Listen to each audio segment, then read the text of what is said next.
Hey everyone, 75 towers proposed in Pickering. What an aftermath we had to that video. I was on the news talking about this, the video went locally viral, and it's been shared on community social media pages hundreds of times since. And today, the saga still continues. Fahad Raymond here, real estate broker and founder of the Next Gen team, and today I'm bringing you a video that the city of Pickering and I actually collaborated on to talk more about all the development that's occurring in our city. This discussion comes in the aftermath of all the attention and conversation surrounding this topic since I released my original 75 towers video. If you haven't seen it, click the bar at the top of the video to check it out. Now, what you'll see in this video is that we talk about things like the planning process, directives from the province, and other things which I think the city wants people to know. But I was also given blank check to talk about really anything I wanted to.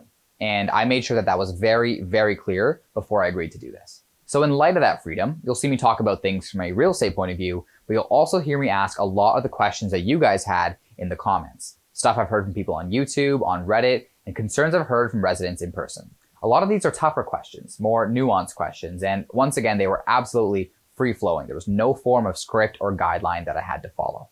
In this discussion that you're about to see, I raise a lot of these points because I genuinely care about this community. I grew up here, I care about our area residents, I care about our future, and I want people to have their questions answered and their concerns voiced. While the city and I definitely aren't 100% aligned on our views, and maybe I would like to see some of my questions get answered a little bit deeper, what we do share is a desire for the conversation to continue, and that's what brought us together for this. We are growing as a city and as a region. That is a fact, and it's indisputable. But we shouldn't just have our own individual positions about this stuff and never come together to talk about them. We should discuss, we should learn, and we should converse. So in the spirit of that conversation, ladies and gents, please enjoy my one-on-one discussion with Nilesh Surti, the Manager of Urban Design and Review at the City of Pickering. To make your lives easier, I'll be adding chapter markings to this video so you can quickly find any topics of interest. Other than that, thank you so very much, and I hope you find this to be helpful. Special thanks goes out to the City of Pickering for putting this one together.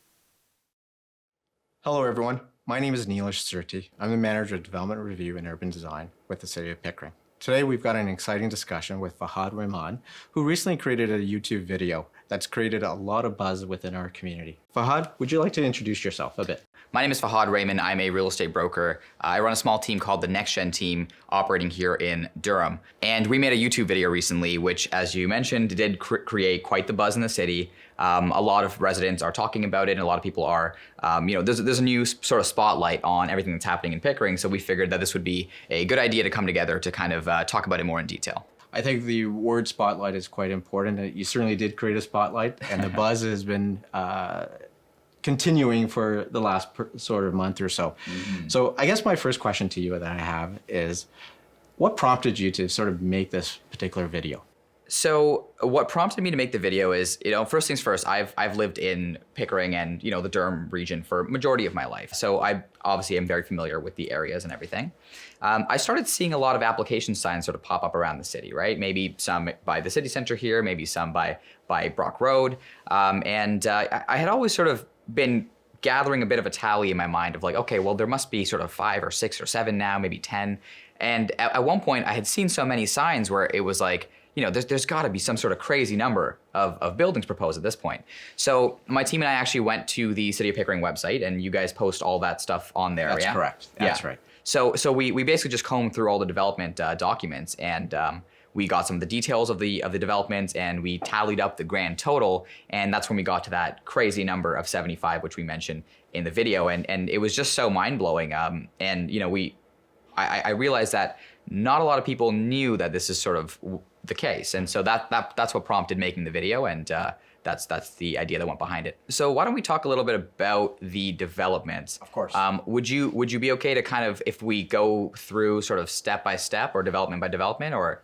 I think what's more important for some of our viewers is to really understand a lot of times is what goes on behind the scenes in terms of the review of these applications. Okay. I know in part of your video, you've highlighted quite a number of proposals that are happening. I think our residents are quite savvy in terms of where these new developments are happening. Mm-hmm.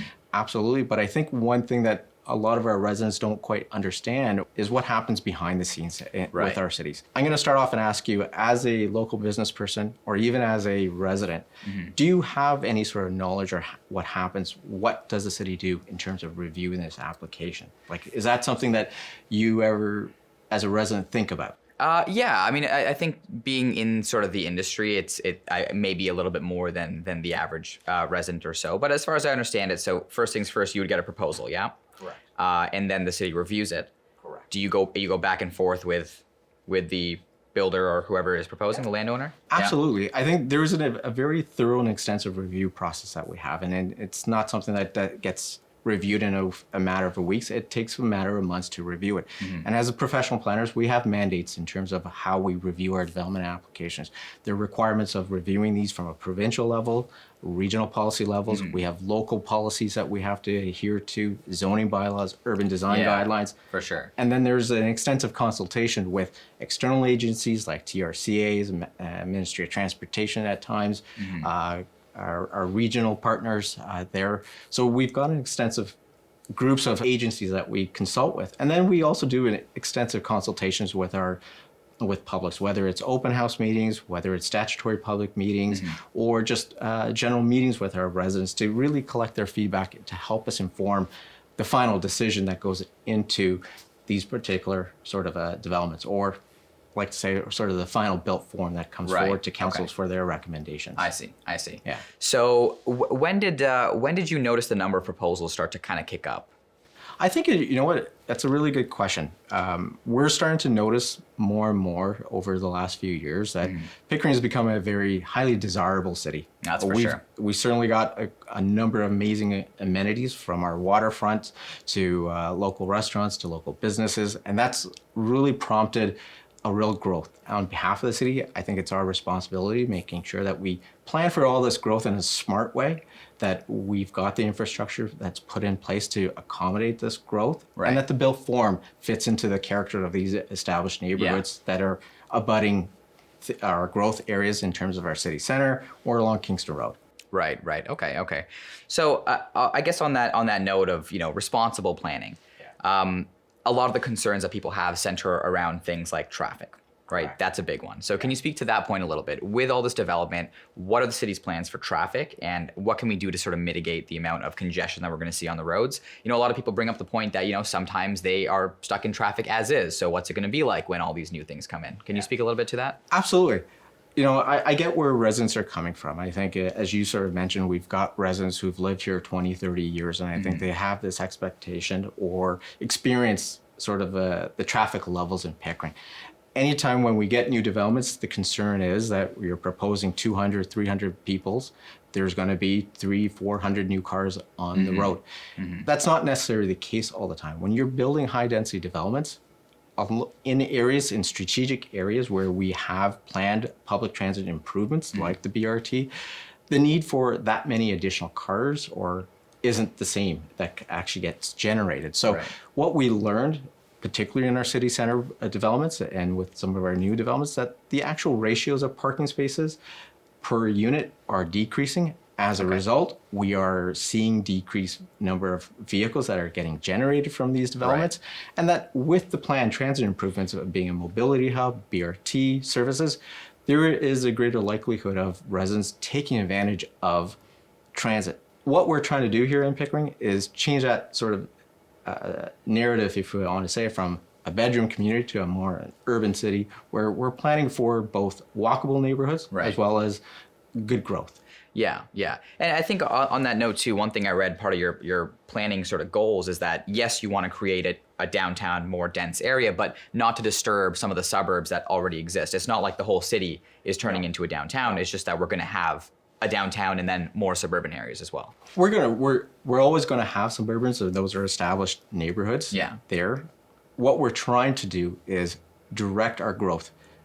Every municipality is required to accommodate certain growth, and that's mandated by the province. Right. The city is mandated to accommodate growth to 2051 as part of the new growth plan, and we need to find a way. How do we strategically grow? We're going to look at growing within our built boundary, where we are required to accommodate a certain amount of intensification, and we've got a plan and program to look at accommodating that growth within our corridors along Kingston Road, and within our city center. But we're going to also evaluate whether our boundary needs to be expanded to accommodate growth beyond that as well. So we do have a program in place that we're looking at how do we best accommodate, but also maintaining protecting our stable residential neighborhoods. Right. Okay. So one question I have with regards to the makeup of these buildings, right? Because obviously you mentioned one of the goals is for it to be, walkable to work and such, right? We want people using transit. Obviously there's going to be a lot of people commuting, taking advantage of the GO train station. But what can we do to make sure that we also are getting employment in these areas? Because that really is one of the most feasible ways to get people to actually walk around and not be so car reliant. What can we speak to on that note? I think that's a great question. Part of any successful, well-planned community is making sure we have that balance of commercial uses, employment uses, residential uses. Right. It's like the old saying that you want to be able to live, play, and work in your community. Yeah, absolutely. And as part of our planning strategies, as we're looking for growth within our city center or along our quarters, we're making sure our policies do speak to allowing for that flexibility of creating office spaces or creating employment areas or creating commercial spaces that allow for residents to either be able to live close to work, be able to walk to their local neighborhoods. Right. I think one of the advantages that we do have here in the city of Pickering, we do have established uses in our city center. We've got the Pickering Town Centers. We've got a number of retail stores, grocery stores that are in close proximity. When you start adding residential uses or employment uses, you're starting to create a very dynamic downtown corridor. Right. Okay, that's great. So going a little bit deeper on that note, I mean, obviously right now you are probably aware a little bit of what's going on in the housing market. Absolutely. Crazy stuff. We are in, it's not a stretch at all to say that it's a crisis right now, right? The levels of inventory that we have for housing are so low. Canada, there's a fact that kind of highlights this. Canada has the lowest amount of housing per capita in the entire G7. And Ontario is by far the lowest in Canada. Yeah. This was on CTV as well as the Financial Post last month. Ontario would have to build 650,000 housing units right now just to get to the Canadian national average, which is then the lowest in the G7, right? So there's a crisis, and prices in our area have increased almost near 80% in the last 2 years. With that happening, there probably is going to be a bit of a natural drive for these developers to go housing first and housing dominant. What are some of the things that you can do? Like, can the city mandate certain things? Can you like mandate that it be mixed use, that you have office elements as well? Through our planning process, from our official plan policies to our zoning bylaws, we do try to mandate creating mixed use communities. We try to zone for mixed use communities as well. So being in the real estate market and you have the opportunity to work firsthand with buyers. Yeah. And one of the challenges I think with every buyer is to get into the housing market. Absolutely. Yeah. What challenges do you see or what do you hear from buyers in terms of affordability and how do you help them with that? It is honestly, it is really, really hard right now. And I sympathize strongly with everyone who's trying to get into the market. What the journey looks like right now for a buyer is bidding wars on every single property, right? 20, 30, sometimes 40 and above offers on a property, paying vastly over asking, right? Competing against many other people, and a market where there's far less supply out there than would be needed to even quench, I would say, 10% of the demand. Right? It's very lopsided and it's very difficult. From my point of view, from a real estate perspective, that relief comes in the form of more supply. Like we absolutely need it. That stat that I had mentioned, we're so chronically deprived of housing compared to our population. We absolutely need more housing units, and that sort of circles back to what you were saying earlier, is that we just have to go about it, I think, the right way. Absolutely. And I think there's, among the comments that we had gotten, some of them were, some people are very excited, some people are like, I hate this. But then there is a middle ground where some people are like, yes, but, right? Yes, but we have to look out for certain things. So one of the things that sort of struck a chord with me is, I'm seeing people discuss particularly about the plazas on Kingston Road there, right? Right now, these are gathering places for the city, right? They're the plazas we know and love. A lot of food, a lot of entertainment, groceries. These ones on Kingston Road, they're very major for that. So I think what I've heard from some people is that there's a concern that, okay, if we redevelop these plazas, and yes, they have mixed use, maybe they have some retail at the base, they're worried that it's going to shift into something where, you know, the retail is meant to serve the people who live there, right? Where it's Correct. sort of like, you know, well, we have the San Francisco by the Bay development where there is retail at the bottom, but it's not sort of large scale. It's not something that people are going to come to and gather in those places in the same way. So I worry about the dynamic of the city and these sort of core plazas changing. What can we do about that? Can we make this development happen in a way where those are still sort of like primarily public use commercial areas that also have housing, or do you not have that much flexibility on that? How does that work? I think that's a really great question. I think more recently with some of the high density proposals that we've had and we've brought to council, one of the things that have been really highlighted is protecting our local businesses. And as you mentioned, we've got a number of local businesses along Kingston Road, particularly in the Hub Plaza just across the Pickering Town Center. And these little local businesses provide vital services to the surrounding communities, whether they're financial services, whether it's personal services, whether it's a music school or grocery store to some degree. What we've trying to do with every one of these larger parcels is work with the landowners to find solutions of how do you phase development in and by creating mixed use developments. Right. There are parcels that are large enough where you could easily develop a building, create the commercial space on the ground floor, allow tenants then to shift from the existing buildings to the new buildings where they are possible. We recognize some of them will be able to move. Others may feel that that site doesn't really suit them. And we'll work with them through our economic development department to find suitable locations within the city where they can continue to flourish and grow. So it is a work in progress with our development community to look at solutions of how do we balance the act of trying to maintain our local businesses. So I'm going to just change this a little bit and go back to your video. And I think you sort of alluded to that you received some positive comments and negative comments. I've had the opportunity to go through your video, go through your comments. When you see these comments come through, what goes through your mind first and foremost, and then what's your reaction to it? And more importantly, what would you want to say to those viewers in terms of your outlook of where City of Pickering is headed? My thoughts are as follows. I mean, like I said, I sympathize with those people who have been here for a long time. And, you know, I saw pictures on the city website as well of Pickering in the 70s with the 2 drive-in theaters and, you know, when it's all grass. And, you know, I get that transition is a really tough one to make for certain people who are used to this kind of a you know, lifestyle in the suburbs. But at the same time, you know, that can't last forever. And particularly in a region like the Greater Toronto Area where we're growing so much, right? It's not feasible that the entirety of the rest of the GTA is going to grow and develop and Pickering stays the exact same. It's just not. Correct. And so I understand, you know, this is a you know, a serious and emotional thing for some people. It's their community that they've known for a long time. But again, I don't think we can do much about stopping it. We can just try to shape it. And I know that you mentioned the provincial plan as well, right? Is it the Places to Grow Act? It's the Places to Grow.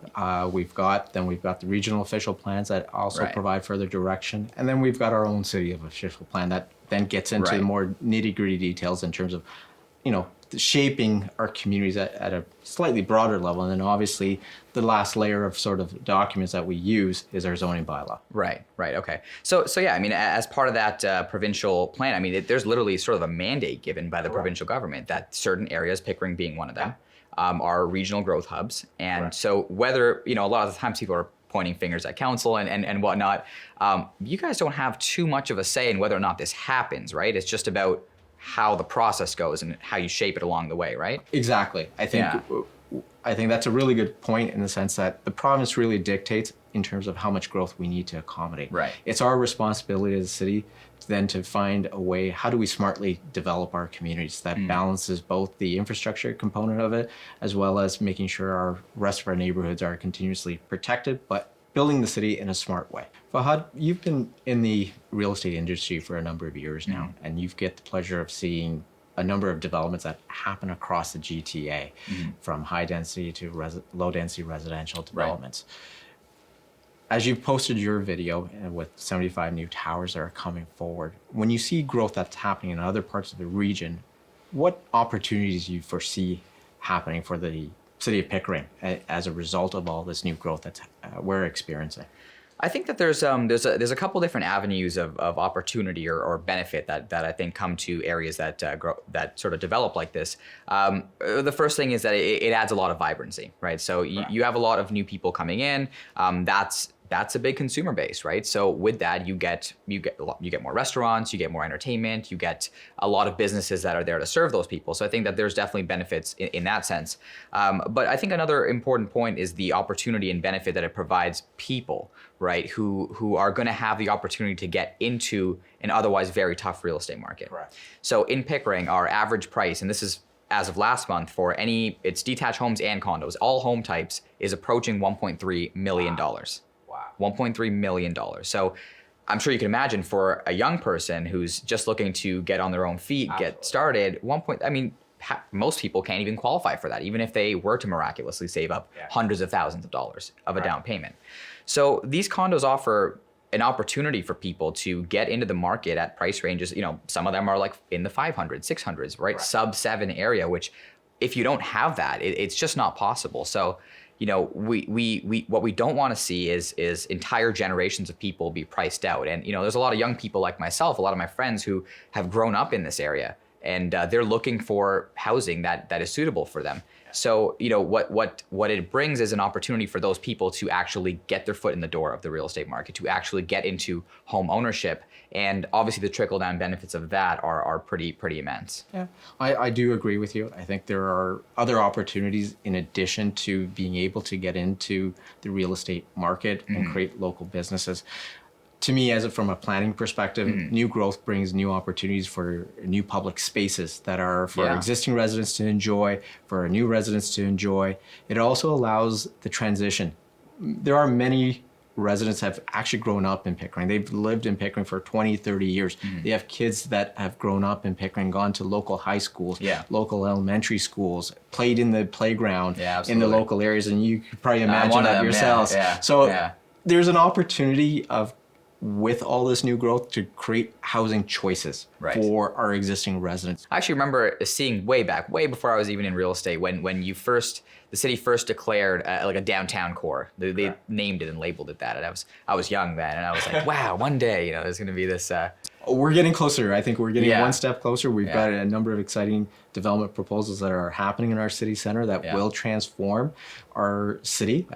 We're seeing that on the south side of the 401 with Universal City happening. There's an opportunity for our residents to continue to be engaged in that process. And I spoke about earlier that we do upload all of our information that are submitted with the development applications onto our website.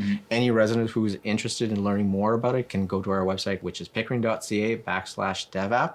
All of our applications are available. And there's an opportunity for residents to review the submitted information, provide comments, understand when or know when public meetings are happening, and be able to contact the planner directly to get more information, or even provide verbal comments at the same time too. Okay, awesome. That's great.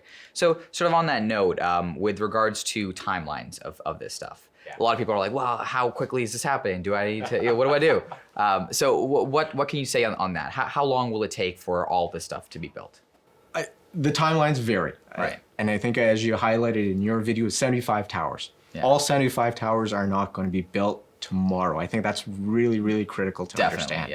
We do have a handful of development proposals that are either under construction, so that many residents can see, particularly Universal City, the first building, phase 1, phase 2. And phase 3 are currently under construction. We've got the new casino hotel that's under construction. We've got the Jerry Coughlin Health Center that's under construction. So all these proposals do take time to go through it. Many of the other proposals, they're still currently in the review phase. It could be a number of months or years before they are actually approved, if they're approved, I should say. And then on top of that, there's the marketing and the construction phase that could take a number of years. So it's very important to understand that not all of these 75 towers are going to be coming online in the next few months or so. Yeah, fair enough. Okay, sounds good. I want to transition to a point on sort of environmental sustainability. a big reason people move to Pickering is because we have beautiful nature, right? A lot of wonderful, natural elements of the city. And there are some concerns that with development, that sort of becomes eroded away a little bit. What is the city sort of planning on that note? How can we develop at the same time as, enriching our cities with natural elements? Like, are there things that you're considering? Like, people talk about green roofs or, things like that. Can you speak a little bit to that part? Absolutely. Yeah. Here at the City of Pickering, we take great pride to making sure our communities are developed in a sustainable manner. So when we talk about planning our areas, we look at our streams and corridors, making sure those are protected and appropriate buffers are put in place. In addition to that, we do at the City of Pickering have a sustainable development guideline, and we're currently in the process of updating that. So we're in the consultation phase. Okay. Any residents who's interested in learning more about it can contact the City Development Department. Great. Yeah. And can get more information on that. But our goal is to continue to push that bar up on sustainability over time. Right. I think that's important. I think that, like I said, for a city like Pickering, I think that that's certainly something important. So I think that, we've definitely covered a lot of great stuff here today. But I know obviously there's people who have all sorts of specific concerns. What can people do to voice these concerns or questions, and what can they do to get involved? Absolutely. I think there is a number of different opportunities for residents to get involved. One is to participate when they do see these wonderful development signs on these properties, to participate through that process, as well as providing comments through the Let's Talk Pickering website as well. Okay, awesome. I want to say thank you, Fahad, for joining us today. We've had an amazing discussion on various different challenges that the cities are going to face, as well as opportunities. So thank you for taking the time for joining us today. My pleasure. Happy to be here. For those who are interested in learning more about the future of Pickering and would like to get involved in the process, feel free to visit letstalkpickering.ca. Thank you. So that was it, guys. My one-on-one sit down with the City of Pickering in the wake of the 75 Towers video I put out earlier this year. If you have any thoughts you'd like to share, I absolutely welcome you to use the comment section below to get them all out and continue the conversation. I'll be looking. I might chime in every now and then. I get busy sometimes, but I'll be there. There's still so much more to be discussed and so much more light to be shed and lots more engaging content that is coming your way from my end. So please go ahead and hit that subscribe button, hit that like button. Your support means so much to me. Thank you so much for watching, and have yourselves a great rest of your day.